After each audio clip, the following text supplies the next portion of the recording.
Fait que là, je lis dans Matthieu, chapitre 13, verset 44. Puis c'est une parabole que Jésus a dit pour expliquer.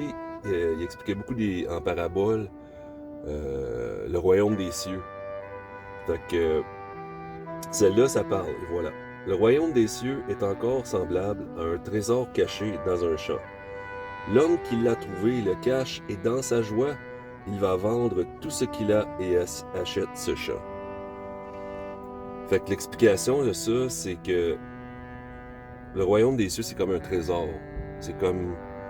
Tout le monde a leur trésor. Il y en a que c'est devenir riche, il y en a que c'est voyager autour du monde. Ils vont tout faire dans leur vie pour atteindre leur trésor, avoir leur trésor. Mais le royaume des cieux, c'est un trésor. C'est la vie éternelle. Puis quand tu l'as trouvé, ce trésor-là, les autres choses deviennent plus importantes. Les choses du monde, je parle. Pas de la famille, ces choses-là, mais les choses du monde, comme l'argent, exemple. Ça devient plus important, ou les possessions matérielles, d'avoir 12 autos, puis plein de maisons, puis plein d'affaires. Parce que tu vas, comme c'est dit ici, il va vendre tout ce qu'il a et achète ce champ.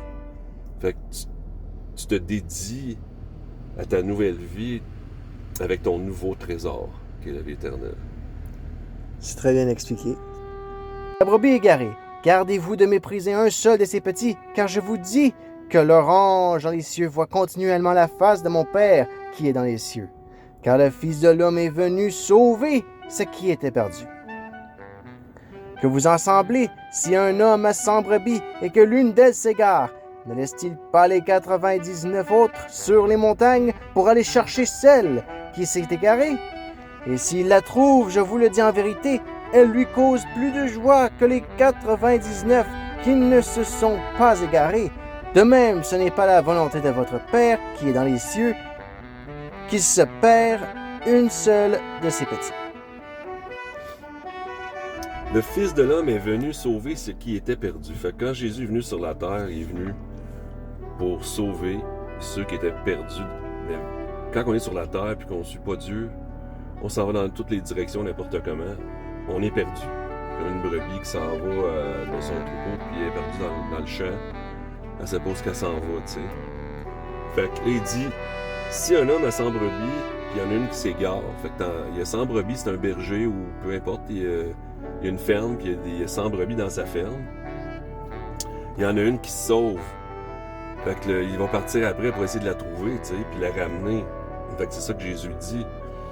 Il dit, je suis venu pour aller chercher les brebis qui sont perdues, puis les ramener dans le troupeau. Puis le troupeau, c'est la famille, c'est sa famille. Le troupeau des brebis, c'est un exemple pour montrer que d'un de tes enfants qui se perd, tu veux le retrouver, tu sais. Il est dit, s'il la trouve, il y aura plus de joie que les 99 qui ne se sont pas égarés. Fait qu'il est tellement content parce qu'il a trouvé celle qui s'est perdue, tu sais. Et il est plus content même que les 99 autres qui s'étaient pas perdus. Fait que, puis à la fin, ben, ça dit, ce n'est pas la volonté de votre Père qui est dans les cieux qu'il ne se perde une seule de ses petits. Fait qu'il veut pas que personne se perde. Mais tout le monde a sa responsabilité de chercher Dieu puis d'aller vers Dieu pour être dans son troupeau aussi, là.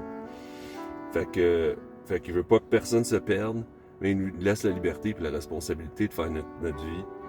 Fait que lui, il va essayer d'aller chercher ceux qui sont perdus, mais il faut que celui qui est perdu veuille se laisser trouver aussi. Ok, très bien.